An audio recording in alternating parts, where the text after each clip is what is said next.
Sa isang maliit at liblib na baryo sa lalawigan ng Quezon ay nakatira si Maria, isang 20 taong gulang na dalaga na kilala sa kanilang lugar bilang masipag, mabait at mapagtiis.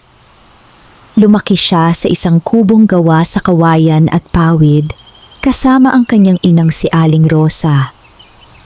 Maagang naulila si Maria sa ama. 11 taong gulang pa lamang siya nang pumanaw ito dahil sa matinding karamdaman. Dahil sa kakulangan ng pera, hindi na ipagamot ng maayos ang kanyang ama. Ang alaala ng mga panahong iyon ay nanatiling sariwa sa isip ni Maria. Tuwing nakikita niya ang kanyang ama noon na nahihirapang huminga habang nakahiga sa lumang papag, wala siyang magawa kundi umiyak sa isang sulok. Wala silang sapat na pera para dalhin ito sa malaking ospital sa bayan. Mula noon ay may nabuo ng pangarap sa puso ni Maria. Pangarap niyang maging doktor. Ngunit para sa isang batang babae na halos walang makain araw-araw, tila napakalayo ng pangarap na iyon. Pagkatapos makatapos ng high school na may matataas na marka, napilitan siyang huminto sa pag-aaral. Walang sapat na pera si Aling Rosa para pag-aralin siya sa kolehiyo. Isang gabi, habang kumakain sila ng simpleng hapunan na binubuo lamang ng tuyo at kanin, tahimik na nagsalita ang kanyang ina. "Anak, patawarin mo ako," napatingin si Maria. "Bakit po, inay?" Tumulo ang luha ni Aling Rosa. "Hindi kita mapag-aaral." Ngumiti si Maria kahit masakit ang kanyang dibdib. "Huwag po kayong mag-alala. Makakahanap din po tayo ng paraan." Ngunit alam niyang napakahirap mangyari iyon. Kinabukasan ay dumating sa kanilang baryo ang isang babae na naghahanap ng katulong para sa isang mayamang pamilya sa Maynila. Maraming kababaihan ang nagpunta upang magtanong tungkol sa trabaho. Isa na roon si Maria. Nalaman niyang maayos ang sahod at libre ang tirahan at pagkain. Bagamat mabigat sa kanyang loob ang umalis sa kanilang baryo, nakita niya itong pagkakataon upang matulungan ang kanyang ina. Makalipas ang 1 linggo ay nagpaalam siya sa kanilang mga kapitbahay. Mahigpit siyang niyakap ni Aling Rosa. "Mag-ingat ka roon, anak." "Opo, inay. Huwag mong pababayaan ang sarili mo." "Kayo rin po." Pinahid ni Maria ang kanyang mga luha. Habang umaandar ang bus papuntang Maynila, pinagmamasdan niya ang unti-unting pagkawala ng kanilang baryo. Kasabay noon ang paglayo niya sa kanyang mga pangarap. Ngunit hindi niya alam na iyon pala ang simula ng landas patungo sa katuparan ng mga ito. Pagdating sa Maynila ay namangha siya sa laki ng lungsod. Matataas na gusali, masisikip na kalsada, maraming sasakyan at napakaraming tao. Pakiramdam niya ay isa lamang siyang maliit na butil ng buhangin sa napakalawak na dagat. Ipinakilala siya sa pamilyang paglilingkuran niya. Ang pamilya Villanueva, isa sila sa pinakamayayamang pamilya sa lungsod. May-ari sila ng iba't ibang negosyo at kilala sa kanilang impluwensya. Ang kanilang bahay ay parang mansyon, 3 palapag. Malawak na hardin, may sariling swimming pool, at may napakaraming silid. Hindi makapaniwala si Maria habang naglalakad sa loob ng bahay. Hindi niya kailanman naisip na makakapasok siya sa ganitong lugar. Sinalubong siya ng may bahay na si Doña Clarisa Villanueva, isang elegante ngunit mahigpit na babae. "Mula ngayon dito ka magtatrabaho." "Opo, ma'am." "Kailangan mong sundin ang lahat ng alituntunin sa bahay." "Opo, huwag kang magbibigay ng problema." "Hindi po. Tinitigan siya ni Doña Clarissa mula ulo hanggang paa. Sana ay masipag ka. Gagawin ko po ang lahat ng aking makakaya. Tumango ang matanda. Ipinakilala siya sa iba pang mga katulong. Nariyan si Aling Nena, ang pinakamatandang kasambahay, si Lito, ang hardinero, at si Mila, ang kusinera. Mabait silang lahat kay Maria. Lalo na si Aling Nena. Kung may problema ka, sabihin mo lang sa akin. Salamat po. Unti-unting nasanay si Maria sa kanyang bagong buhay. Gigising siya ng alas 4 ng madaling araw. Maglilinis ng bahay, maglalaba, mag-aayos ng mga silid, maghahain ng pagkain, at matutulog lamang kapag tapos na ang lahat ng gawain. Mahirap ang trabaho, ngunit tiniis niya ito. Bawat sahod na natatanggap niya ay agad niyang ipinapadala sa kanyang ina. Masaya siya tuwing nakakatanggap ng sulat mula rito. Isang araw ay nakatanggap siya ng liham. Nakasaad doon na gumaan na ang buhay ng kanyang ina. Nababayaran na nito ang kanilang mga utang. May sapat na silang pagkain at napapaayos na rin nila ang kanilang bahay. Napangiti si Maria habang binabasa ang sulat. Pakiramdam niya ay may saysay ang lahat ng kanyang pagod. Ngunit may isang bagay na hindi mawala sa kanyang puso, ang kanyang pangarap. Tuwing gabi matapos ang trabaho, lihim siyang nagbabasa ng mga lumang aklat.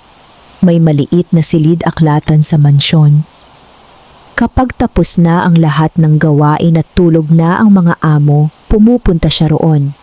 Nagbabasa siya tungkol sa agham, kalusugan at medisina.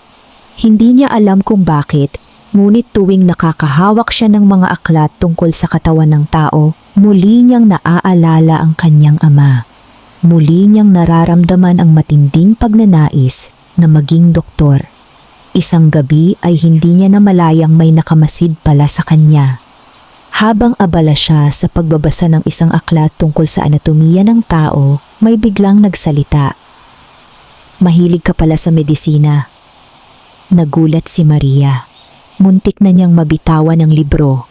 Paglingon niya ay nakita niya ang binatang anak ng kanyang amo, si Adrian Villanueva, 24 na taong gulang. Matalino, mabait, at kasalukuyang nag-aaral ng medisina. Namula si Maria. Patawad po sir, bakit ka humihingi ng tawad? Hindi po kasi ako dapat nandito. Ngumiti si Adrian. Walang masama sa pagbabasa. Tahimik na yumuko si Maria. Napansin ng binata ang librong hawak niya. Alam mo ba ang binabasa mo? Kaunti lang po. Interesado ka rito? Nagatubili si Maria. Pagkatapos ng ilang segundo ay tumango siya. Opo. Bakit? Napayuko siya. Dahil pangarap ko pong maging doktor noon. Nanahimik si Adrian. Hindi niya inaasahan ang sagot na iyon. Bakit noon? Napangiti si Maria ng mapait. Dahil hindi ko na po kayang tuparin ngayon. Hindi agad nakasagot si Adrian. Tinitigan lamang niya ang dalaga. Sa unang pagkakataon ay nakita niya hindi ang isang katulong, kundi isang taong may pangarap, isang taong nagsusumikap sa kabila ng kahirapan. Mula sa gabing iyon ay nagsimula silang mag-usap paminsan-minsan tungkol sa medisina. Nagugulat si Adrian sa talino ni Maria, mabilis itong matuto, mahusay magtanong at napakalawak ng pagnanais nitong matuto. Isang gabi ay sinabi ni Adrian, kung bibigyan ka ng pagkakataon, gusto mo pa bang maging doktor? Agad na tumulo ang luha ni Maria. Opo. Talaga? Pinapangarap ko po iyon mula pagkabata. At kung sakaling magkaroon ng paraan? Napatingin siya sa binata. Hindi niya alam kung bakit, ngunit muling sumiklab sa kanyang puso ang pag-asa na matagal nang natutulog. Pag-asa na minsan na niyang inakalang tuluyan nang nawala. At sa gabing iyon, habang nakatingin siya sa mga ilaw ng lungsod mula sa bintana ng mansyon, hindi niya namalayang nagsisimula ng magbago ang takbo ng kanyang buhay. Ang katulong na minsang isinuko ang kanyang pangarap ay unti-unti nang papalapit sa landas. na magdadala sa kanya sa isang hinaharap na hindi niya kailanman inakalang maaabot. Lumipas ang mga linggo matapos ang gabing iyon sa silid-aklatan. Nagpatuloy si Maria sa kanyang mga gawain bilang kasambahay sa mansyon ng mga Villanueva. Gigising siya ng maaga, maglilinis ng mga silid, maglalaba at tutulong sa kusina. Sa paningin ng lahat, isa lamang siyang ordinaryong katulong. Ngunit sa kanyang puso ay may nagbago. Muling nabuhay ang pangarap na matagal niyang itinago. Tuwing gabi, pagkatapos ng trabaho, naglalaan siya ng oras upang magbasa ng mga aklat sa silid-aklatan. Minsan ay naaabutan siya roon ni Adrian. Unti-unti silang naging magkaibigan. Hindi iyon pagkakaibigang madalas makita ng ibang tao. Hindi sila magkasamang gumagala. Hindi sila nagkukwentuhan ng matagal sa harap ng iba. Ngunit tuwing nagkakasalubong sila sa silid-aklatan, napag-uusapan nila ang tungkol sa pag-aaral, buhay at medisina. Isang gabi ay may inilapag na makapal na libro si Adrian sa mesa. "Ano po ito?" tanong ni Maria. "Introduction to Human Biology." Nanlaki ang kanyang mga mata. "Para po sa akin?" Tumango si Adrian. Hindi mo kailangang isauli. Hindi agad nakapagsalita si Maria. Para sa ibang tao, ordinaryong libro lamang iyon. Ngunit para sa kanya, tila isa iyong kayamanan. Dahan-dahan niyang hinawakan ang aklat. "Maraming salamat po." Ngumiti si Adrian. "Nakikita ko kung gaano ka kasipag." Nayuko si Maria. "Wala naman po akong espesyal na ginagawa." "Nagkakamali ka." Napatingin siya rito. Maraming tao ang nangangarap, pero kakaunti lang ang handang magsikap para sa pangarap. Tahimik siyang napaisip. Sa unang pagkakataon matapos ang maraming taon, may isang taong naniniwala sa kanyang kakayahan. At malaking bagay iyon para sa kanya. Kinabukasan ay lalo siyang ginanahan sa trabaho.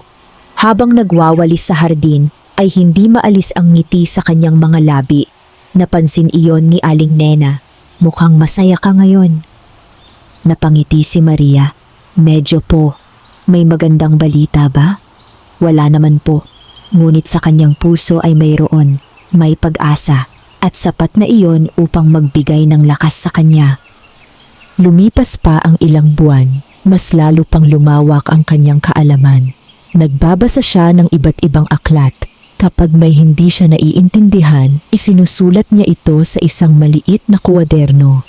Kapag nagkikita sila ni Adrian, tinatanong niya rito ang mga bagay na hindi niya maunawaan. Madalas ay namamangha ang binata. Hindi siya makapaniwalang napakaraming natututuhan ni Maria kahit wala itong formal na pag-aaral sa kolehiyo. Isang gabi, habang nag-uusap sila sa silid-aklatan, biglang sinabi ni Adrian, "May naisip ako." Napatingin si Maria. "Ano po iyon?" "Pwede kang mag-aral ulit." Napahinto siya, parang tumigil ang kanyang paghinga. "Hindi po maaari." "Bakit hindi?" "Wala po akong pera. May mga scholarship." Napailing siya. "Hindi po ganoon kadali. Hindi naman imposible." Natahimik si Maria. Napakaraming beses na niyang sinabi sa sarili na imposible ang kanyang pangarap. Ngunit ngayon ay may taong patuloy na nagsasabing kaya niya. Unti-unting nababasag ang pader ng pagdududa sa kanyang isip. Ilang araw ang lumipas. Isang hapon ay dumating sa mansyon ang lolo ni Adrian, si Don Ernesto Villanueva. Isa siyang respetadong negosyante at kilala sa pagiging mahigpit ngunit makatarungan. Lahat ng tao sa bahay ay abala sa paghahanda para sa kanyang pagdating. Habang naghahain ng tsaa si Maria sa hardin, bigla niyang napansin ang matandang lalaki na tila nahihirapang huminga. Agad siyang lumapit. "Don Ernesto, ayos lang po ba kayo?" hindi agad nakasagot ang matanda. Namumutla ito at nanginginig ang mga kamay. Napansin ni Maria ang mga sintomas. Mabilis niyang naalala ang ilan sa kanyang mga nabasa tungkol sa mga emerhensyang medikal. "Sir Adrian!" sigaw niya. Agad na tumakbo ang binata. Nang makita ang kalagayan ng kanyang lolo ay mabilis itong kumilos. Tinawag ang ambulansya. Samantala tinulungan ni Maria na manatiling kalmado ang matanda. Hindi siya nagpanik. Hindi siya natakot. Maingat niyang sinunod ang mga hakbang na natutuhan niya sa kanyang mga pagbabasa at sa mga itinuro ni Adrian. Pagdating ng ambulansya ay mabilis na naisugod si Don Ernesto sa ospital. Buong magdamag ay naghintay ang pamilya. Kinabukasan ay lumabas ang doktor. Mabuti na lamang at naagapan siya. Napabuntong hininga ang lahat. Ayon sa doktor, kung mas natagalan pa bago madala sa ospital ang matanda, mas malaki sana ang naging panganib. Nang makauwi si Don Ernesto makalipas ang ilang araw, ipinatawag niya si Maria. Kinabahan ang dalaga.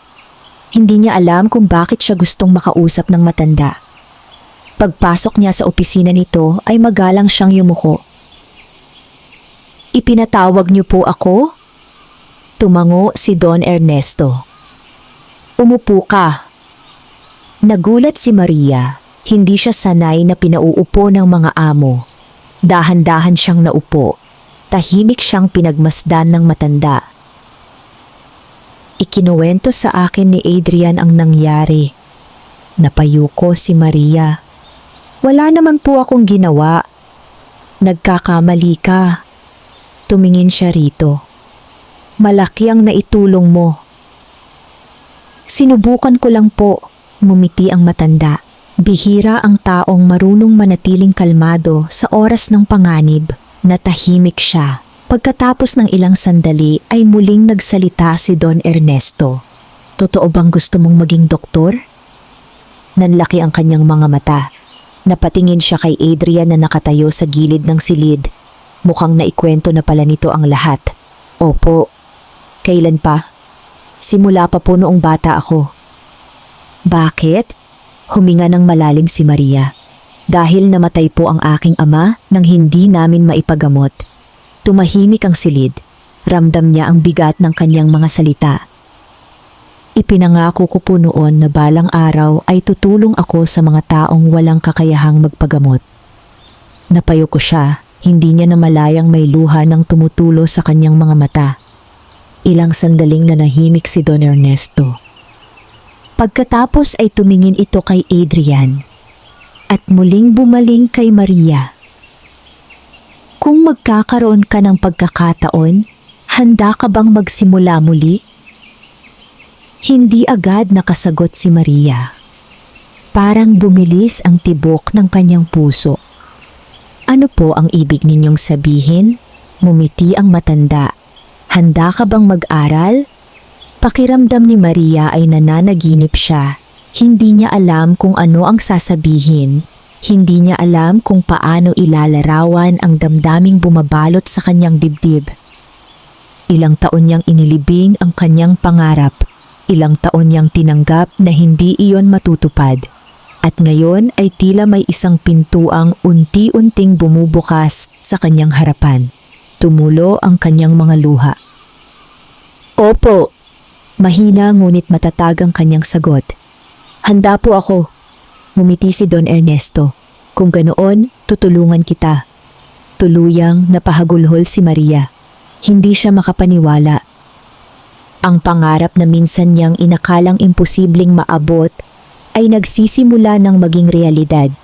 Ngunit hindi pa niya alam na ang tunay na laban ay hindi ang pagpasok sa paaralan, kundi ang mahaba at mahirap na landas na tatahakin niya upang patunayan sa mundo na ang isang dating katulong ay maaari ring maging isang mahusay na doktora. Halos hindi nakatulog si Maria nang gabing kausapin siya ni Don Ernesto. Paulit-ulit na bumabalik sa kanyang isip ang mga salitang narinig niya. "Tutulungan kita." Ilang taon niyang hinintay na makarinig ng ganoong pangungusap. Ilang taon niyang pinilit kalimutan ang pangarap niyang maging doktor upang harapin ang realidad ng kahirapan. Ngunit ngayon ay tila may bagong umagang sumisikat sa kanyang buhay. Kinabukasan ay maaga siyang nagising. Habang naglilinis ng sala ay hindi pa rin siya makapaniwalang totoo ang lahat. Maya-maya ay ipinatawag siya ni Don Ernesto sa opisina nito. Pagpasok niya ay naroon din sina Adrian at Doña Clarisa. Bahagya siyang kinabahan. Hindi niya alam kung ano ang pag-uusapan. "Maria," sabi ni Don Ernesto, "nakapag-isip-isip ka na ba?" "Opo." "Sigurado ka bang gusto mong mag-aral?" "Napakasigurado ko po," tumango ang matanda. "Maganda." Ngunit bago pa man siya tuluyang matuwa, nagsalita si Doña Clarisa. "Hindi magiging madali ang lahat." Napatingin si Maria rito. Maraming estudyante ang bumibigay kahit kumpleto ang suporta. Tahimik siyang nakinig. Mas lalo na ang isang taong matagal nang huminto sa pag-aaral. Naramdaman ni Maria ang bigat ng mga salita, ngunit hindi siya natinag. "Alam ko po, tiyak ka bang kakayanin mo?" "Opo." Tinitigan siya ng babae ng ilang sandali. Pagkatapos ay bahagyang ngumiti. Sa unang pagkakataon mula nang makilala niya ito. "Kung ganoon, patunayan mo." Nagulat si Maria. Hindi niya inaasahan ang ganoong tugon. Tumango si Don Ernesto. "Maghahanda tayo para sa pagpasok mo sa kolehiyo." Nangingilid muli ang kanyang mga luha. Pakiramdam niya ay unti-unti nang natutupad ang kanyang pinapangarap. Ngunit alam niyang simula pa lamang iyon. Sa mga sumunod na buwan ay nagsimula siyang mag-review. Kapag tapos na ang kanyang trabaho, dumidiretso siya sa silid-aklatan. Tinutulungan siya ni Adrian. Minsan ay umaabot sila ng hating gabi sa pag-aaral. Binalikan nila ang matematika, agham, Ingles, at iba pang asignaturang kailangan para sa entrance examinations. Noong una ay nahirapan siya. Marami na siyang nakalimutan. May mga pagkakataong nalilito siya sa mga formula. May mga gabing sumasakit ang kanyang ulo sa kakaaral. Ngunit hindi siya sumuko. Tuwing nakakaramdam siya ng pagod, naaalala niya ang kanyang ama. Naaalala niya ang mga taong hindi nakapagpapagamot dahil sa kahirapan. At higit sa lahat, naaalala niya ang kanyang pangarap. Isang araw ay dumating ang sulat mula sa kanyang ina. Masaya niyang binuksan iyon.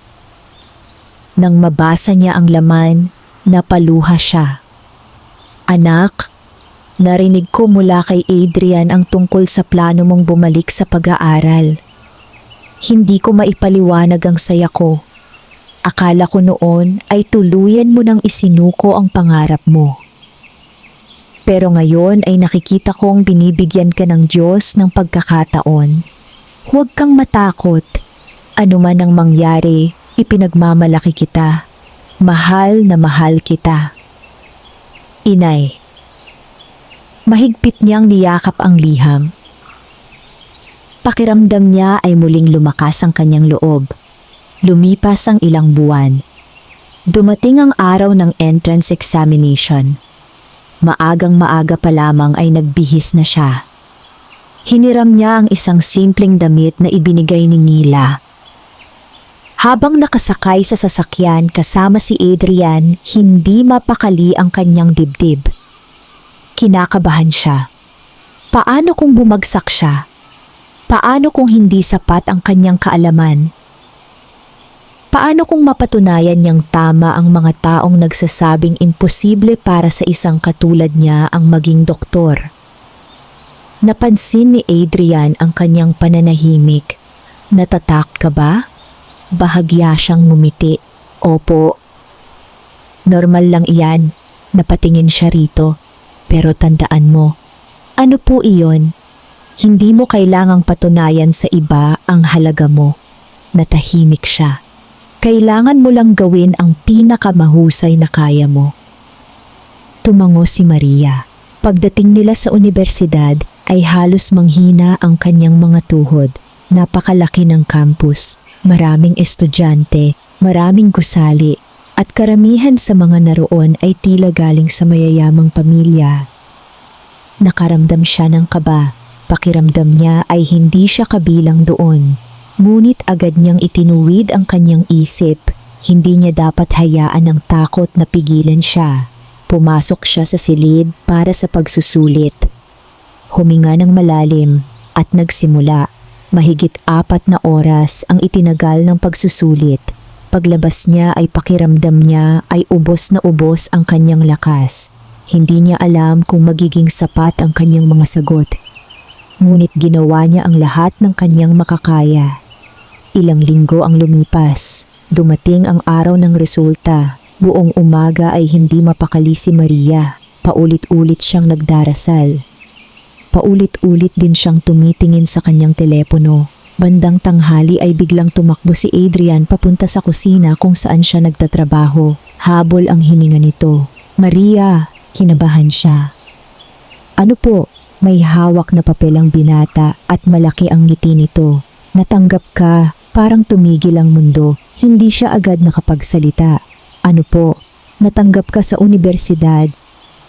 Nabitawan ni Maria ang hawak niyang basahan.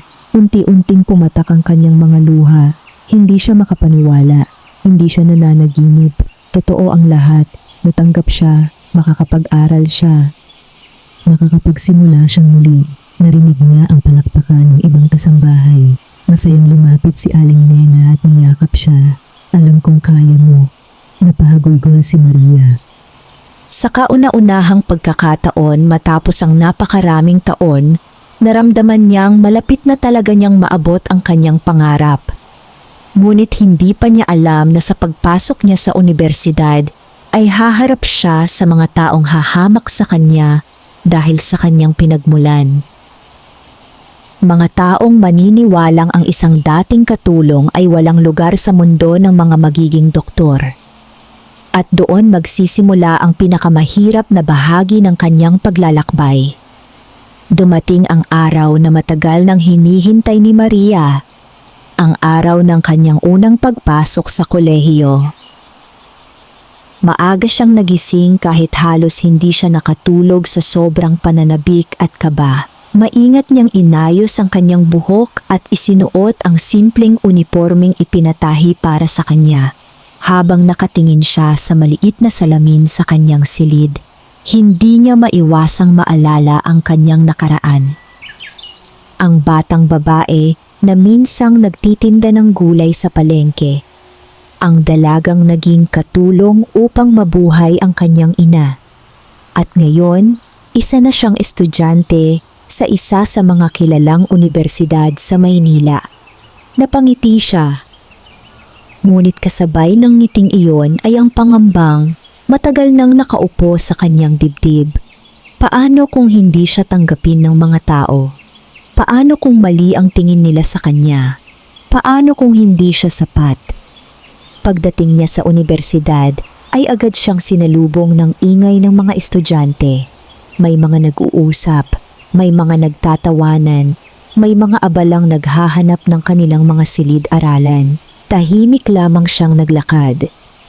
Pakiramdam niya ay kakaiba siya sa lahat. Karamihan sa kanyang mga kaklase ay may mamahaling damit, magagandang gamit at halatang galing sa mayayamang pamilya. Samantalang siya ay may simpleng bag at ilang kwaderno lamang ang laman. Pagpasok niya sa silid-aralan ay pumili siya ng upuan sa pinakalikod.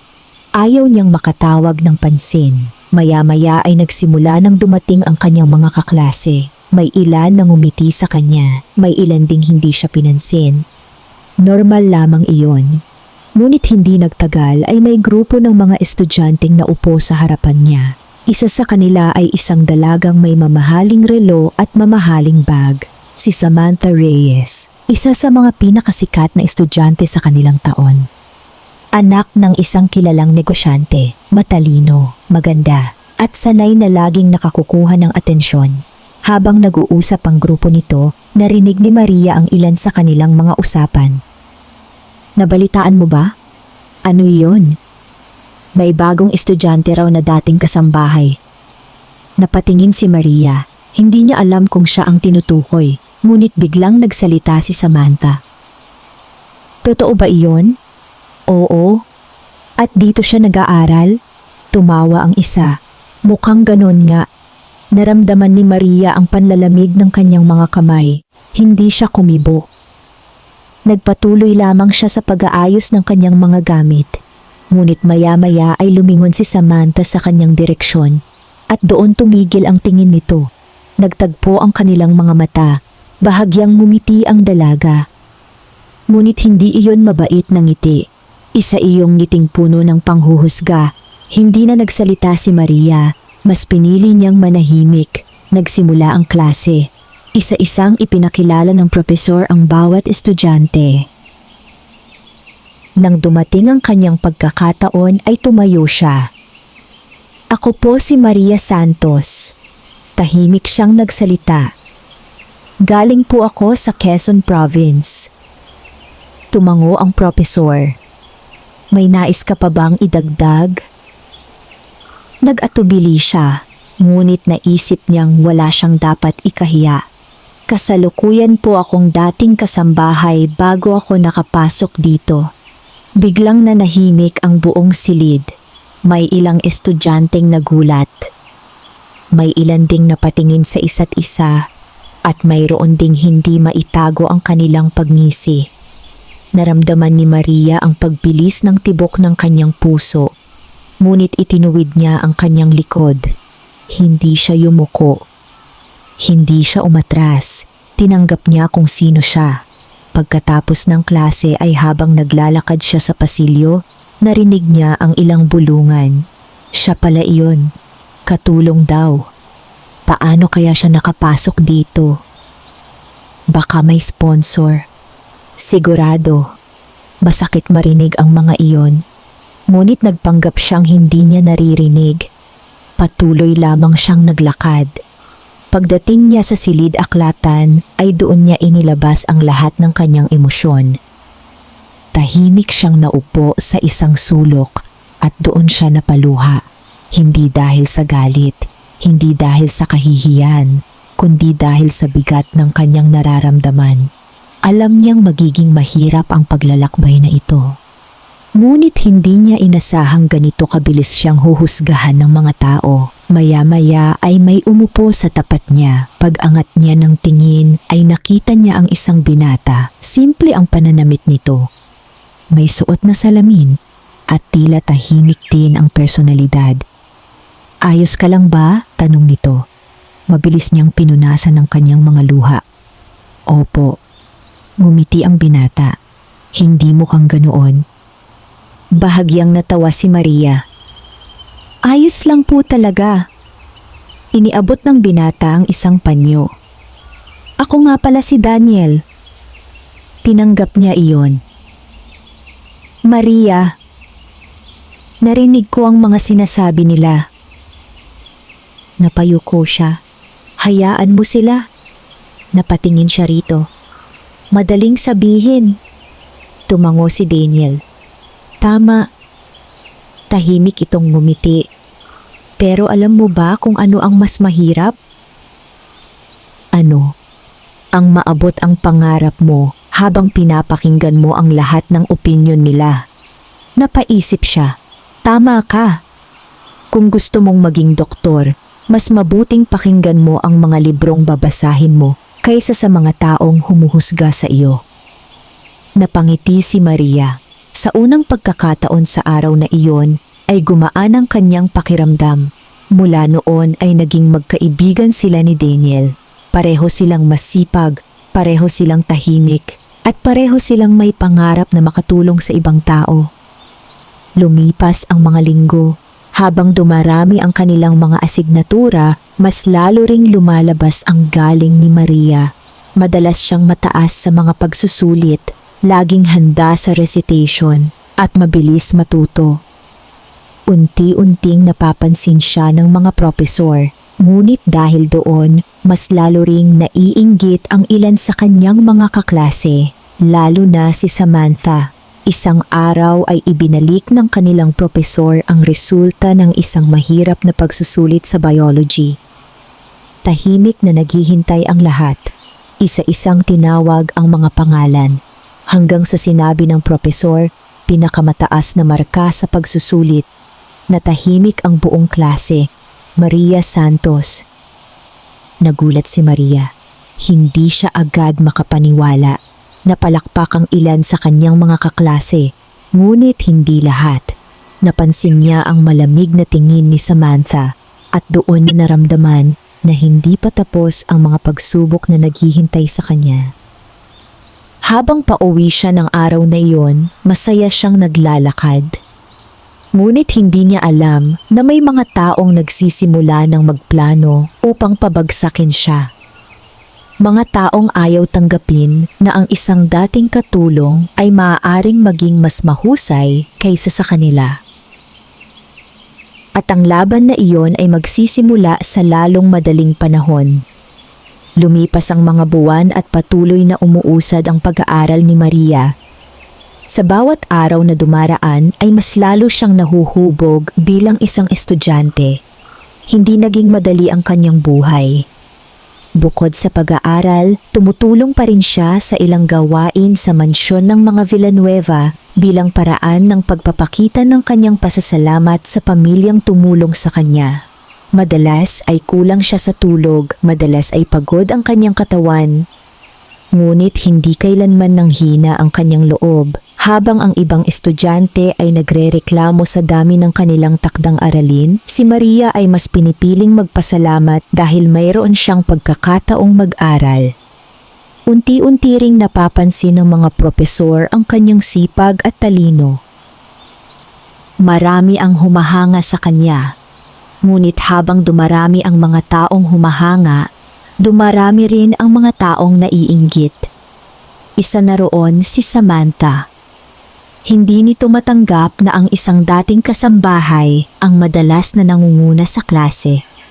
Sanay itong siya ang pinakamahusay, sanay itong siya ang pinupuri, ngunit ngayon ay tila may isang taong unti-unting umaagaw sa atensyon na dati ay para lamang sa kanya. Isang araw ay nagbigay ng malaking proyekto ang kanilang professor sa biology. Ang proyekto ay bubuo ng 4 na miyembro bawat grupo. Malaking bahagi ito ng kanilang grado.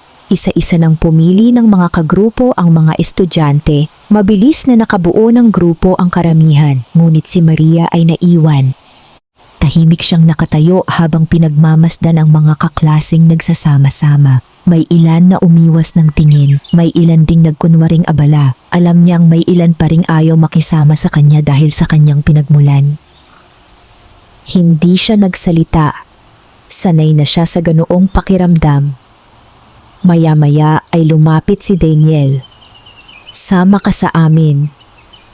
Napatingin siya rito. Kasama nito ang 2 pa nilang kaklase. Sina Grace at Leo. Ngumiti si Grace. Kulang pa kami ng isa. Napangiti si Maria. Sigurado ba kayo? Siyempre. Malaking tulong ka pa nga. Bahagyang natawa si Leo. Tiyak na tataas ang grado namin. Napangiti si Maria. Muli niyang naramdaman na hindi siya nag-iisa. Nagsimula silang magtrabaho para sa proyekto. Halos araw-araw silang nagkikita sa silid-aklatan. Masigasig silang nagsasaliksik, nagbabasa ng iba't ibang sanggunian at naghahanda ng presentasyon. Habang lumilipas ang panahon ay lalo pang lumalalim ang kanilang pagkakaibigan. Ngunit hindi alam ng grupo na may ibang taong nagmamasid sa kanila. Isang gabi, matapos nilang tapusin ang ilang bahagi ng proyekto, iniwan nila ang kanilang mga dokumento sa laboratorio. Nakasanayan nila iyon dahil nakalak naman ang silid. Kumpiyansa silang ligtas ang kanilang mga ginawa. Kinabukasan ay maagang pumasok si Maria. Pagdating niya sa laboratorio ay agad siyang nagtungo sa kanilang mesa, ngunit bigla siyang natigilan. Nawala ang kanilang mga dokumento. Pati ang flash drive na naglalaman ng kanilang mga files, nanlamig ang kanyang katawan. Mabilis niyang hinanap ang mga iyon. Binuksan niya ang mga drawer, sinilip ang ilalim ng mesa. Ngunit wala, tuluyan nang nawala. Makalipas ang ilang minuto ay dumating sina Daniel at ang iba pa. Nagulat din ang mga ito. Anong nangyari? Tanong ni Grace. Hindi ko alam. Nandito lang iyon kahapon. Tahimik na napaupo si Leo. Patay tayo. Nagsimulang kabahan ang lahat. 3 linggo nilang pinagtrabahuhan ang proyektong iyon. Malapit na rin ang deadline. Kung hindi nila ito maipapasa, malaki ang posibilidad na bumagsak sila. Agad nilang isinumbong ang nangyari sa kanilang propesor, ngunit walang nakakita kung sino ang kumuha. Wala ring malinaw na ebidensya. Habang nag-uusap sila sa labas ng silid, biglang may nagsalita. Baka naman may nakapagbura. Napalingon sila. Si Samantha iyon. Kasama ang ilan nitong kaibigan. Tulad ng sino? Tanong ni Daniel. Nagkibit balikat si Samantha. Ewan, pagkatapos ay tumingin ito kay Maria. Baka may hindi marunong mag-ingat. Naramdaman ni Maria ang ibig nitong sabihin, ngunit pinili niyang manahimik. Ayaw niyang lumaki ang gulo. Lumipas ang buong araw na halos wala silang nagawa kundi maghanap ng paraan. Pagod at malungkot na umuwi si Maria sa mansyon. Pagdating niya ay agad siyang nagtungo sa kanyang silid. Tahimik siyang umupo sa gilid ng kama. Pakiramdam niya ay mabigat na mabigat ang kanyang dibdib. Sa unang pagkakataon mula nang bumalik siya sa pag-aaral, nakaramdam siya ng matinding panghihina ng loob. Paano kung hindi nila matapos ang proyekto? Paano kung bumagsak sila? Paano kung mawala ang tiwala ng mga propesor sa kanya? Maya-maya ay may kumatok sa pinto, si Adrian. Ayos ka lang ba? Bahagyang ngumiti si Maria. Opo. Ngunit halatang hindi siya nito pinaniwalaan. Umupo si Adrian sa isang upuan. Ikwento mo. At doon niya sinabi ang lahat. Tahimik na nakinig ang binata. Pagkatapos ay ngumiti ito. May tanong ako. Ano po iyon? Noong naging katulong ka rito, ilang beses ka bang napagod? Marami siyang naalala. Ang mga gabing kulang siya sa tulog. Ang mga araw na halos hindi siya makaupo sa sobrang trabaho. Maraming beses po. Ilang beses ka bang sumuko? Napaisip siya. Wala po. Tumango si Adrian. Kung hindi ka sumuko noon, bakit ka susuko ngayon? Natahimik si Maria. Parang may biglang nagpagaan sa kanyang dibdib. Tama nga naman. Mas mabibigat na pagsubok ang nalampasan niya noon. Hindi siya dapat magpatalo ngayon. Kinabukasan ay agad niyang tinawagan si Daniel. Nagkaroon sila ng emergency meeting. Uulitin natin. Nagulat ang lahat. Uulitin? Tanong ni Leo. Tumango siya. Oo, pero kulang tayo sa oras. Kaya natin. Tahimik silang tumingin sa isa't isa at nakita nila ang determinasyon sa kanyang mga mata. Unti-unti ay bumalik ang kanilang pag-asa. Sa loob ng ilang araw ay halos wala silang pahinga. Nagtrabaho sila ng mas mabuti, mas mabilis, mas organisado at mas determinado. Dumating ang araw ng presentasyon. Kinakabahan ng lahat. Isa-isa nang nagpresenta ang bawat grupo. Hanggang sa dumating ang kanilang pagkakataon. Buong kumpiyansang tumayo si Maria sa harap. Ipinaliwanag nila ang kanilang proyekto, sinagot ang mga tanong at ipinakita ang kanilang mga resulta. Pagkatapos ng presentasyon ay tahimik ang buong silid, maging ang propesor ay tila humanga. Nang matapos ang lahat, ngumiti ito. Napakahusay, nakahinga ng maluwag ang buong grupo. Pagkalipas ng 1 linggo ay inilabas ang resulta. At muli, sila ang nakakuha ng pinakamataas na marka. Masayang-masaya sina Daniel at ang iba.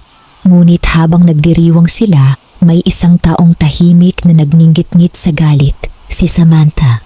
Dahil sa kabila ng lahat ng naging problema, muli na namang nagtagumpay si Maria. At dahil doon, mas lalo nitong ninais na pabagsakin ang dalagang dating katulong.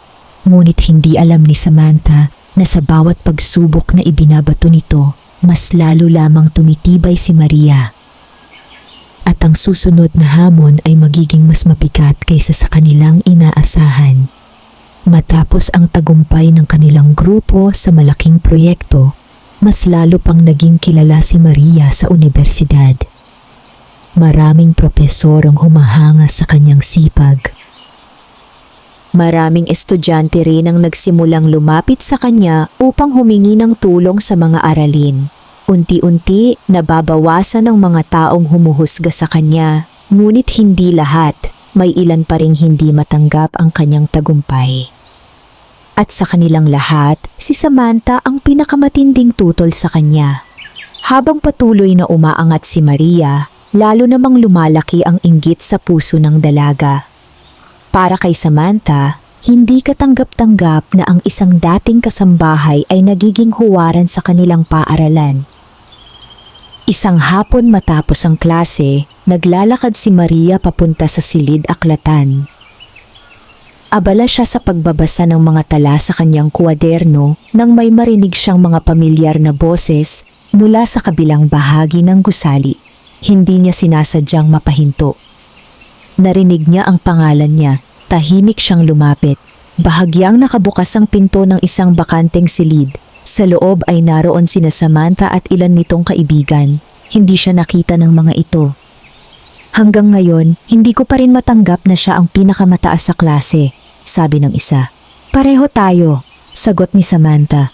Bakit pa parang lahat ng propesor ay pabor sa kanya? Ngumiti ng malamig si Samantha.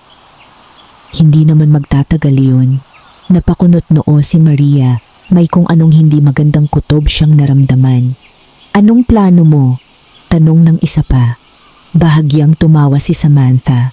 May paraan para masira ang reputasyon niya. Natahimik si Maria. Bigla niyang naramdaman ang pagbilis ng tibok ng kanyang puso. Huwag kang mag-alala. Kailan? Sa tamang panahon. Hindi na siya nakinig pa. Tahimik siyang lumayo. Mabigat ang kanyang pakiramdam. Hindi niya alam kung ano ang eksaktong binabalak ng mga ito. Ngunit alam niyang may paparating na problema. Sa mga sumunod na araw ay mas naging maingat siya. Patuloy siyang nag-aral. Patuloy siyang nagsumikap.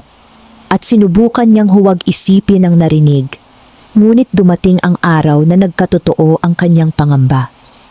Isang umaga, pagpasok niya sa universidad, napansin niyang maraming estudyante ang nakatingin sa kanya. May mga nagbubulungan, may mga nagtatawanan, at may ilan ding tila naaawa. Nagtaka siya. Hindi niya alam kung ano ang nangyayari. Habang naglalakad siya sa pasilyo, biglang lumapit si Grace. Mukhang balisa ito. Maria. Anong nangyari? May kumakalat na post sa social media. Nanlamig siya. Anong post? Ipinakita ni Grace ang kanyang cellphone. Pagtingin ni Maria ay parang gumuho ang kanyang mundo. May larawan niya roon. Kasama ang ilang maling impormasyon. Nakasaad na ginagamit lamang daw niya ang awa ng mga tao upang makakuha ng scholarship. May mga paratang ding hindi totoo, na kaya lamang daw siya nakapasok sa universidad ay dahil sa espesyal na pabor at hindi dahil sa kanyang kakayahan. Masakit basahin ang mga komento. May mga taong naniwala agad. May mga taong nang insulto. At may mga taong humusga nang hindi man lamang nalalaman ang katotohanan. Nanginginig ang kanyang mga kamay habang hawak ang cellphone. Hindi niya alam kung ano ang kanyang mararamdaman. Galit, lungkot, takot, lahat ng iyon ay sabay-sabay niyang naramdaman. Pagdating sa klase ay nahirapan siyang mag-concentrate. Paulit-ulit bumabalik sa kanyang isip ang mga mababasa sa internet. Maya-maya ay ipinatawag siya ng kanilang dean. Lalong lumakas ang kanyang kaba. Pagpasok niya sa opisina ay agad siyang pinaupo. Naroon ang dean at ilan pang guro. Hindi niya alam kung ano ang mangyayari. Maria, mahinahong sabi ng dean, alam mo ba ang tungkol sa mga kumakalat na balita? Opo. May nais ka bang sabihin? Huminga ng malalim si Maria at buong katapatang sinabi ang lahat, ang kanyang pinagmulan, ang kanyang scholarship, ang tulong ng pamilya Villanueva at ang kanyang pagsisikap. Tahimik na nakinig ang mga guro. Pagkatapos ay nagsalita ang Dean. Hindi kami naniniwala sa mga chismis. Napatingin si Maria. Kilala ka namin. Hindi niya napigilan ng pagluha. At alam namin kung gaano ka nagsisikap. Tuluyan nang bumagsak ang mga luha sa kanyang pisngi. Sa unang pagkakataon, mula nang magsimula ang gulong iyon, nakaramdam siya ng kaunting ginhawa. Ngunit hindi pa tapos ang lahat. Ilang araw pa ang lumipas, patuloy pa rin kumakalat ang mga maling balita. Hanggang sa isang hindi inaasahang pangyayari ang naganap. May estudyanteng lumapit sa administrasyon. Isa sa mga dating kaibigan ni Samantha at dala nito ang mga mensaheng magpapatunay kung sino ang nasa likod ng lahat. Lumabas ang katotohanan. Napatunayang si Samantha mismo ang nagpasimula ng paninira. Siya ang gumawa ng maling kwento. Siya ang nagpakalat nito. At siya rin ang nag-udyok sa iba na ipakalat iyon. Nang malaman ng administrasyon ang lahat, agad itong nagsagawa ng investigasyon. Hindi na nakatanggi si Samantha. Lahat ng ebidensya ay laban sa kanya. Nang kumalat ang balitang iyon sa buong paaralan, marami ang nagulat. Ang dalagang dating hinahangaan ng marami ay siya palang nasa likod ng paninirang puri. Samantala, mas lalo namang tumaas ang respeto ng mga tao kay Maria. Dahil sa kabila ng lahat ng ginawa sa kanya, hindi siya gumanti. Hindi siya naghahanap ng paghihiganti. Hindi siya nagsalita ng masama laban sa sinuman. Pinili lamang niyang ipaglaban ang katotohanan. Isang hapon ay nagkasalubong sila ni Samantha sa pasilyo.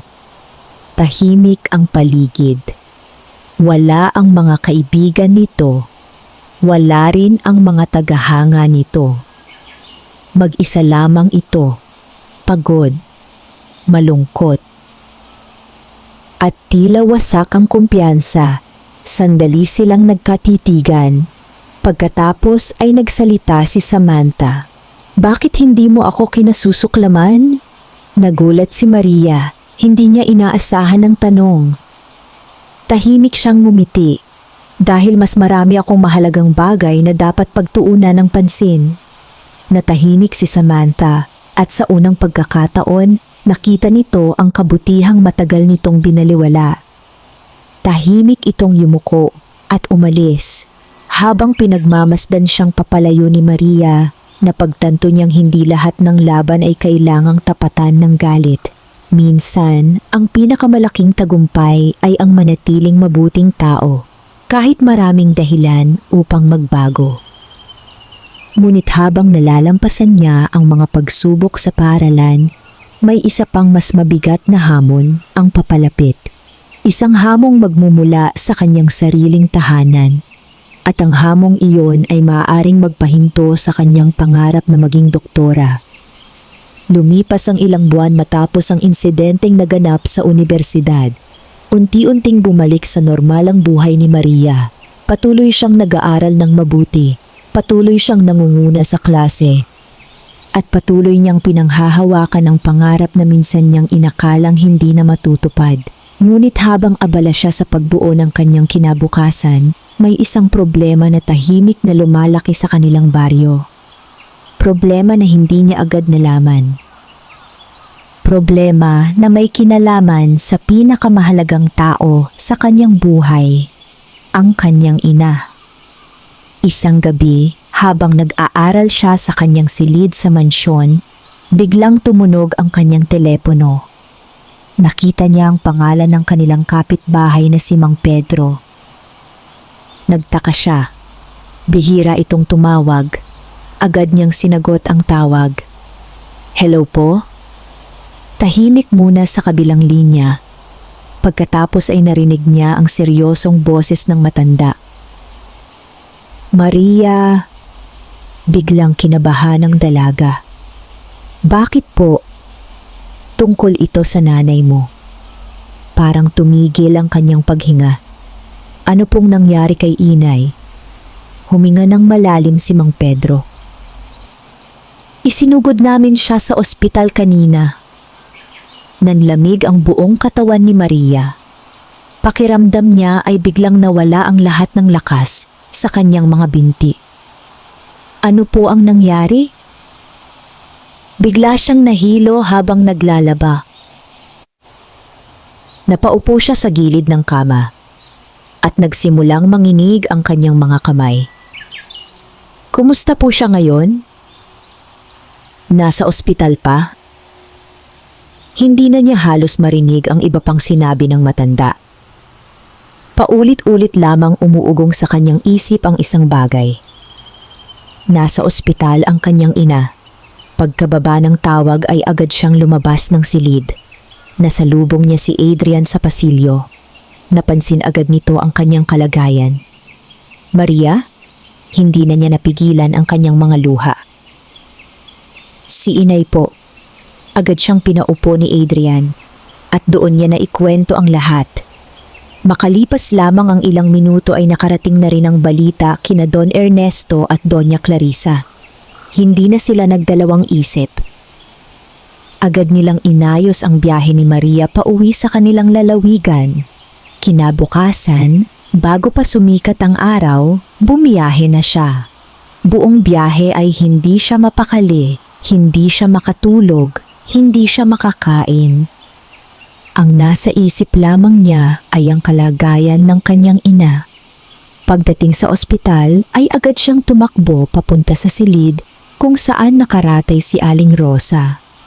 Pagpasok niya ay nakita niya ang kanyang ina. Mas payat, mas maputla, at tila mas matanda kaysa noong huli niya itong nakita. Napaluha si Maria. Dahan-dahan niyang hinawakan ang kamay nito. Inay, unti-unting dumilat si Aling Rosa. Nang makita ang anak ay ngumiti ito. Anak! Hindi na napigilan ni Maria ang kanyang pag-iyak. Ano pong nangyari sa inyo? Mahinang ngumiti ang matanda. Ayos lang ako. Ngunit alam ni Maria na hindi iyon totoo. Kahit hindi pa siya ganap na doktor, sapat na ang kanyang natutuhan upang makita na may problema at mukhang matagal na itong dinadala ng kanyang ina. Ilang oras matapos iyon ay nakausap niya ang doktor at doon niya nalaman ang katotohanan. May sakit sa puso ang kanyang ina. Matagal na pala itong nakararanas ng mga sintomas, ngunit hindi nagsasabi upang hindi siya mag-alala. Naramdaman ni Maria ang pagkirot ng kanyang dibdib. Parang bumalik siya sa nakaraan. Muli niyang naalala ang kanyang ama. Muli niyang naalala ang panahon na wala silang magawa habang lumalala ang karamdaman nito. Ngunit ngayon ay iba na. Hindi na siya ang batang walang magawa. Hindi na siya ang dalagang walang alam. At higit sa lahat, hindi na sila nag-iisa. Agad niyang tinawagan si Adrian, pagkatapos ay si Don Ernesto. Nang marinig ng matanda ang kalagayan ni Aling Rosa, ay agad itong tumulong. Inasikaso nito ang mga gastusin sa pagpapagamot. Nagpadala rin ito ng mga espesyalista upang masuri ng mabuti ang kalagayan ng kanyang ina. Labis na naantig si Maria, hindi niya alam kung paano pasasalamatan ang pamilya Villanueva. Sa mga sumunod na linggo ay pansamantala siyang nagbakasyon sa pag-aaral upang maalagaan ang kanyang ina. Araw-araw siyang nasa ospital. Siya ang nagpapakain dito. Siya ang nag-aasikaso ng gamot. Siya rin ang nagbabantay tuwing gabi.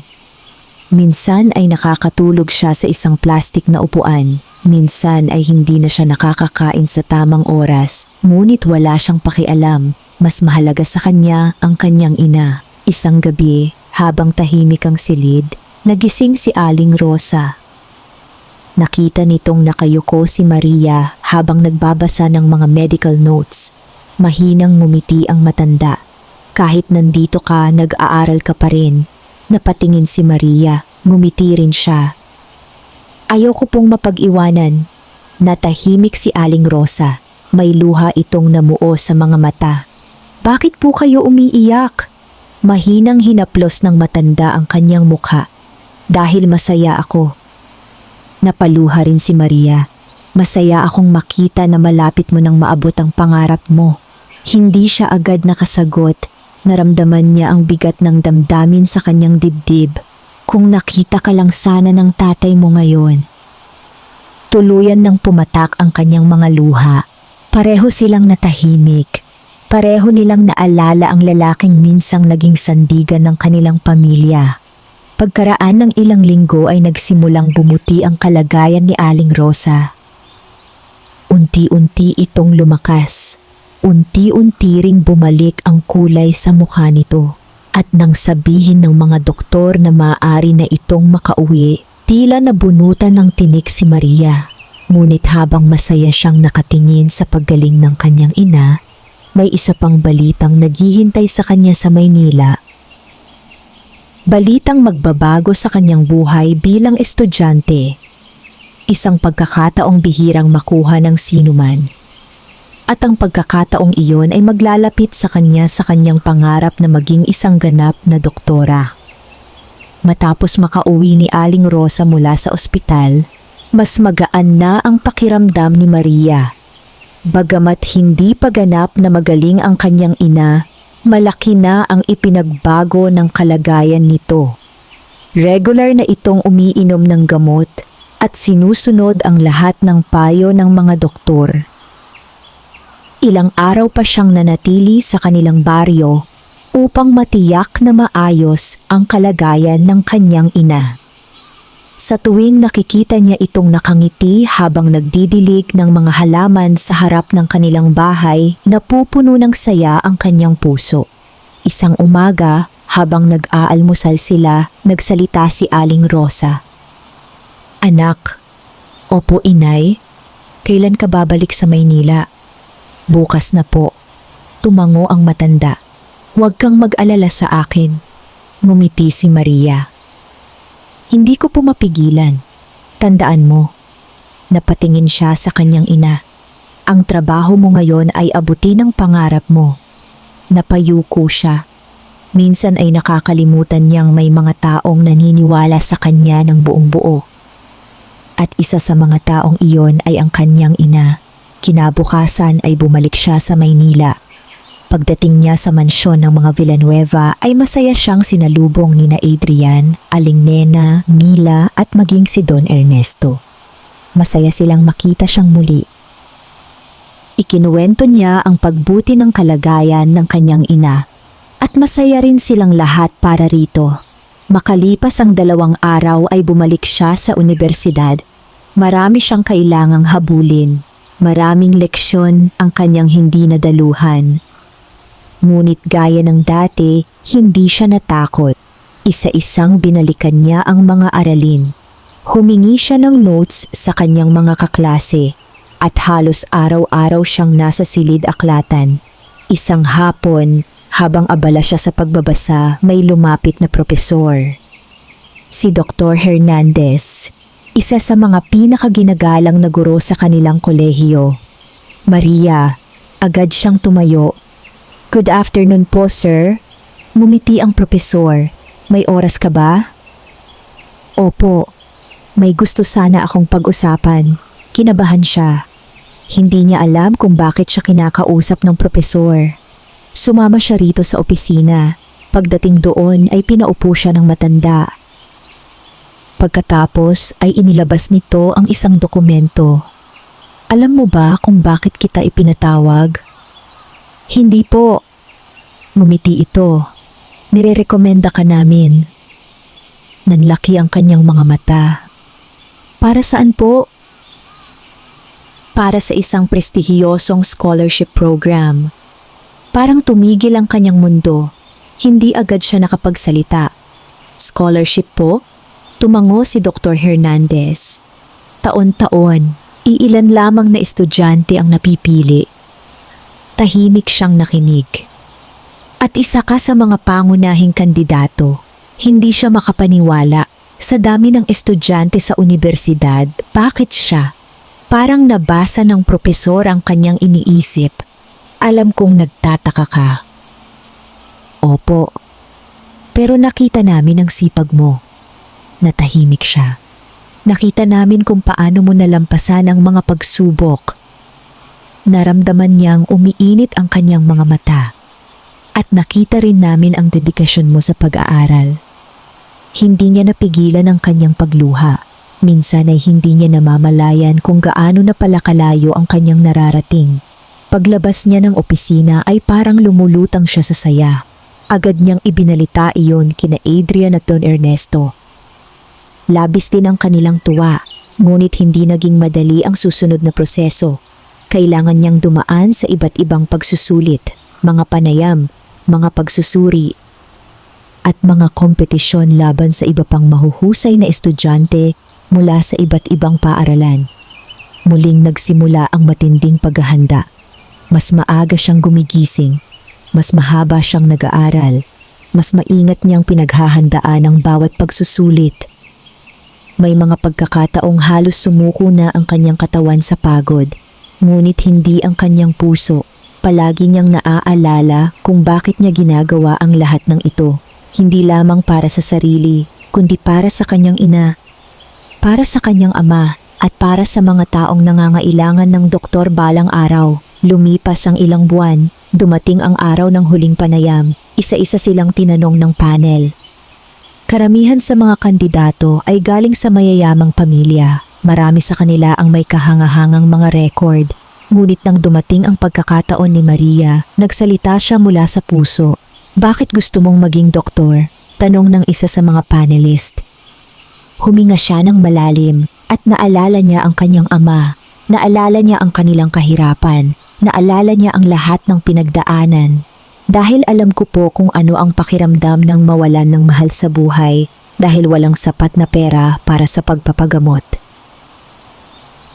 Natahimik ang silid at nagpatuloy siya.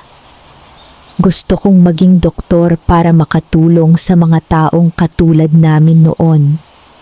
Ramdam ng lahat ang kanyang katapatan.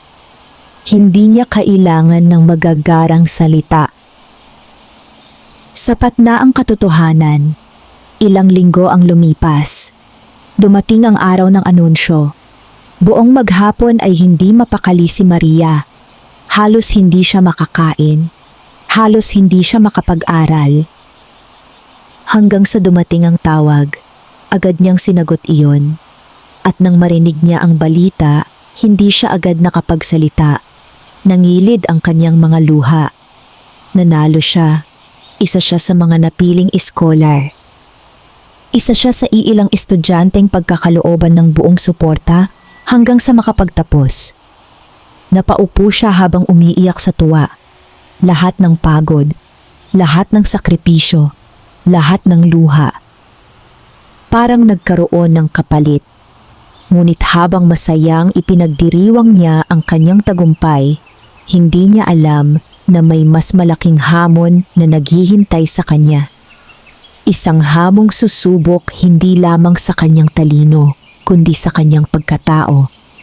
At ang hamong iyon ay magsisimula sa sandaling pumasok siya sa tunay na mundo ng medisina. Mabilis na lumipas ang mga taon, mula sa pagiging mahiyain at simpleng estudyante, unti-unting nahubog si Maria bilang isa sa pinakamahusay na mag-aaral sa kanilang kolehiyo.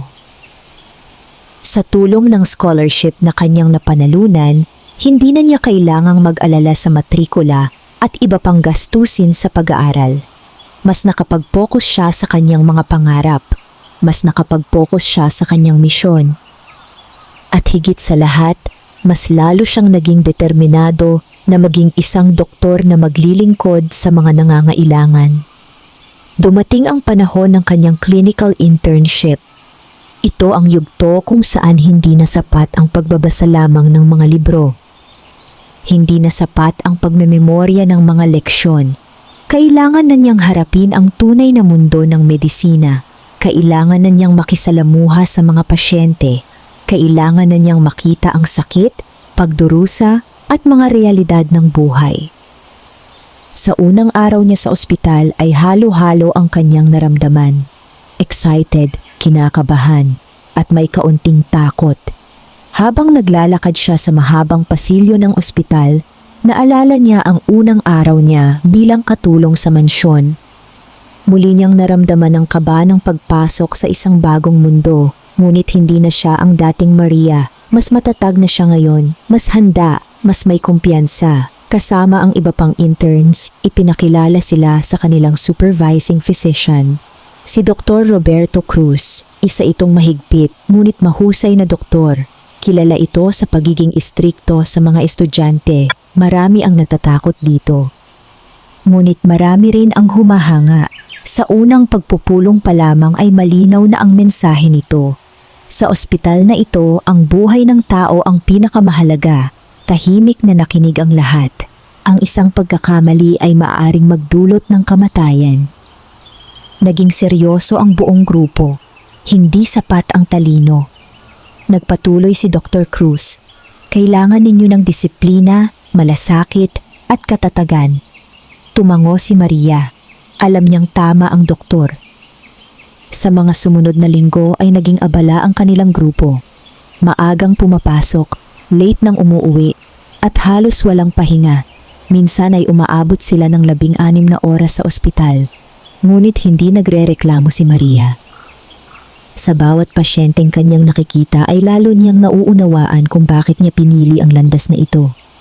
May mga batang may sakit, may mga matatandang nangangailangan ng pag-aaruga, may mga pamilyang desperadong naghahanap ng pag-asa. At sa bawat isa sa kanila ay nakikita niya ang kanyang sariling pamilya. Isang gabi habang naka-duty siya sa emergency room, isang matandang lalaki ang isinugod sa ospital. Halos mawalan na ito ng malay.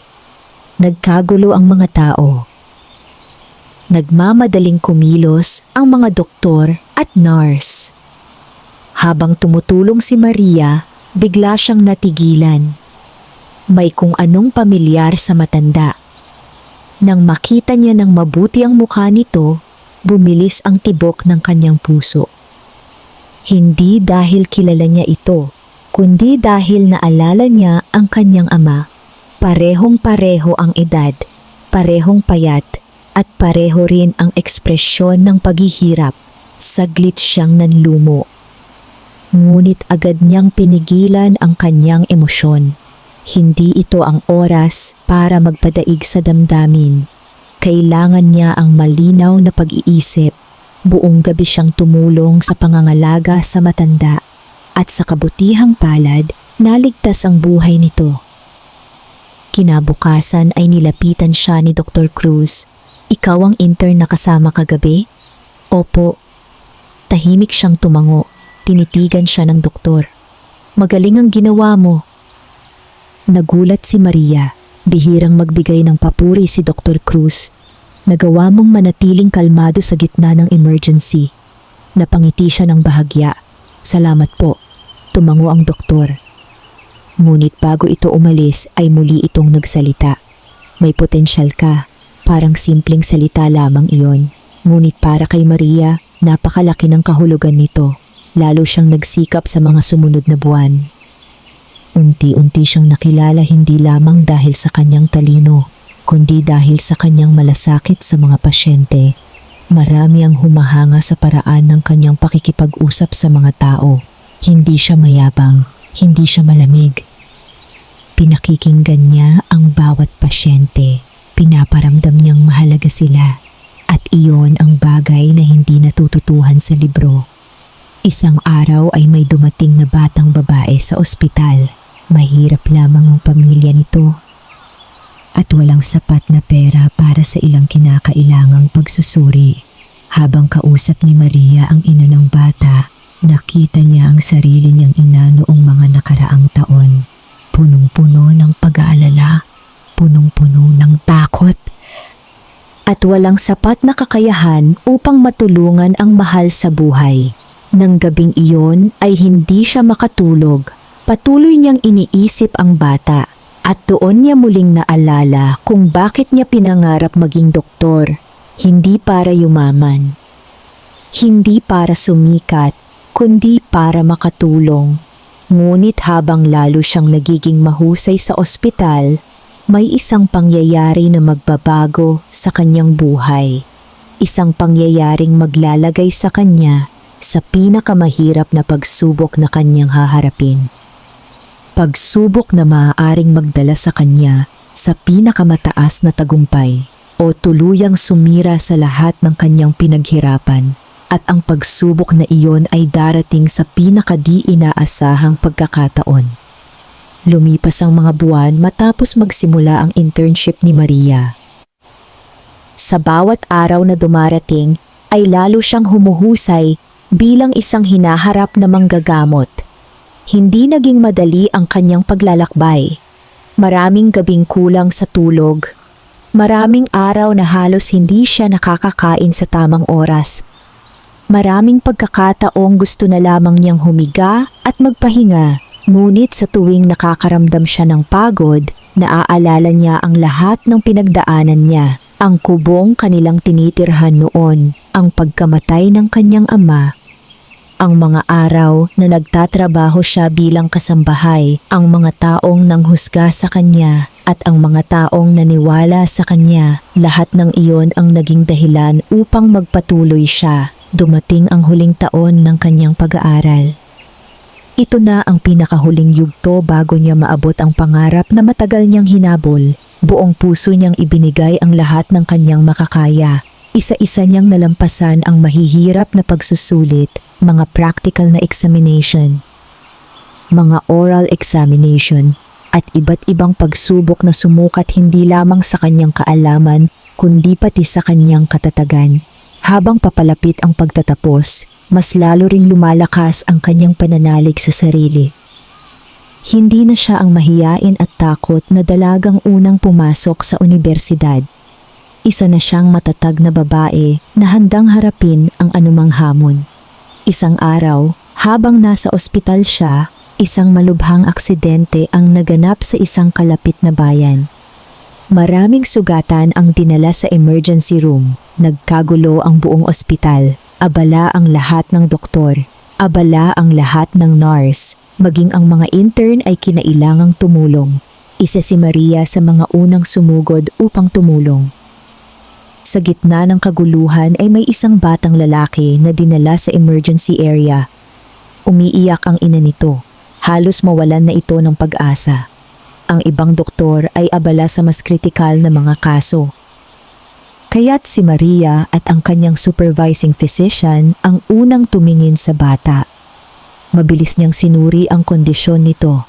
Naalala niya ang lahat ng kanyang pinag-aralan. Naalala niya ang lahat ng kanyang pagsasanay. At sa kabila ng matinding pressure, nanatili siyang kalmado. Tinulungan niya ang doktor sa bawat hakbang. Mabilis at maayos silang kumilos. Makalipas ang ilang oras ay naging stable ang kalagayan ng bata. Nang makita ng ina nito na ligtas na ang kanyang anak, napaupo ito habang umiiyak sa tuwa. Lumapit ito kay Maria. Mahigpit nitong hinawakan ang kanyang kamay. Salamat. Napangiti si Maria. Wala pong anuman. Hindi niya alam kung bakit, ngunit habang nakatingin siya sa mag-ina, ay bigla niyang naalala ang kanyang sarili at ang kanyang ama. Kung sana lamang may tumulong sa kanila noon. Kung sana lamang may sapat silang kakayahan, ngunit hindi na niya mababago ang nakaraan. Ang magagawa lamang niya ay tulungan ang mga taong nasa kanyang harapan ngayon. Pagkatapos ng insidenteng iyon ay ipinatawag siya ni Dr. Cruz. Kinabahan siya. Akala niya ay may nagawa siyang mali. Ngunit pagpasok niya sa opisina ay nakita niyang nakangiti ang doktor. Isang bagay na bihirang-bihira niyang makita. Maria. Opo, Doc. Naaalala mo ba ang unang araw mo rito? Ngumiti siya. Opo. Takot na takot ka noon. Bahagya siyang natawa. Totoo po. Tumango ang doktor. Pero ngayon isa ka na sa pinakamahuhusay na interns na nahawakan ko. Hindi siya agad nakapagsalita. Parang bumalik sa kanya ang lahat ng alaala. Ang mga gabing umiiyak siya dahil sa pagod. Ang mga panahong pinagdudahan niya ang sarili. At ang mga araw na halos sumuko na siya. Ngunit nalampasan niya ang lahat ng iyon. Makalipas ang ilang buwan ay dumating ang pinakahihintay na araw, ang araw ng pagtatapos. Punong-puno ng tao ang malaking bulwagan ng unibersidad. Naroon ang mga magulang, mga propesor, mga kaibigan, at mga estudyanteng magsisipagtapos. Suot ang kanyang toga, tahimik na nakaupo si Maria habang pinagmamasdan ang paligid. Hindi niya napigilan ang pagluha. Sa unang hanay ng mga bisita ay nakita niya si Aling Rosa. Mas malusog na ito ngayon, mas masaya, at punong-puno ng pagmamalaki. Naroon din sina Don Ernesto, Doña Clarissa, Adrian, Aling Nena, Mila at maging si Lito. Lahat ng taong naging bahagi ng kanyang paglalakbay. Isa-isa nang tinawag ang mga magsisipagtapos at nang dumating ang kanyang pangalan, tumayo siya. Maria Santos. Umalingaw-ngaw ang palakpakan sa buong bulwagan. Dahan-dahan siyang lumakad papunta sa entablado. Habang hawak niya ang kanyang diploma, hindi niya napigilang maiyak. Hindi dahil sa pagod, hindi dahil sa lungkot, kundi dahil natupad na ang kanyang pangarap. Matapos ang pagtatapos ay naghanda naman siya para sa board examination. Muli siyang nagsumikap, muli siyang nagsakripisyo, at nang dumating ang resulta, isa siya sa mga nakapasa. Ganap na siyang doktor. Nang makita niya ang kanyang pangalan sa listahan ng mga bagong lisensyadong manggagamot, napaluhod siya habang umiiyak. Hindi siya makapaniwala. Ang dating katulong. Ang dating mahirap na dalagang walang pera para sa kolehiyo. Ang batang nawalan ng ama dahil sa kahirapan. Isa na ngayong doktora. Makalipas ang ilang taon ay nagtayo siya ng isang maliit na klinika sa kanilang lalawigan. Hindi ito marangya, hindi ito napakalaki, ngunit puno ito ng pagmamahal at malasakit. Marami sa kanyang mga pasyente ay mahihirap, mga magsasaka, mga mangingisda, mga matatanda, at mga batang walang kakayahang magpagamot sa malalaking ospital. Kapag may mga pasyenteng walang sapat na pambayad, hindi niya sila pinapaalis. Dahil alam niya ang pakiramdam ng mawalan ng pag-asa. Isang araw ay may batang babae na lumapit sa kanya. Simple lamang ang suot nito at halatang mahirap ang pamilya. Doktora. Ngumiti si Maria. O, gusto ko rin pong maging doktor balang araw. Napangiti siya ng mas malawak. Parang nakita niya ang sarili sa bata. Lumuhod siya upang magpantay ang kanilang taas. Kaya mo. Totoo po? Oo. Pero mahirap po kami. Hinawakan ni Maria ang balikat nito. Ang kahirapan ay hindi hadlang sa pangarap. Nagniningning ang mga mata ng bata habang nakatingin sa kanya. At sa sandaling iyon ay napagtanto ni Maria kung gaano kalayo ang kanyang narating. Mula sa pagiging katulong, hanggang sa pagiging doktora, mula sa kawalan ng pag-asa, hanggang sa pagiging inspirasyon ng iba. At habang pinagmamasdan niya ang paglubog ng araw sa kanilang baryo, tahimik siyang nagpasalamat. Dahil sa lahat ng pagsubok, lahat ng sakripisyo, at lahat ng taong naniwala sa kanya. Dahil kung hindi dahil sa mga iyon, hindi mabubuo ang kwento ng isang simpleng katulong na naging isang mahusay na doktora. Wakas.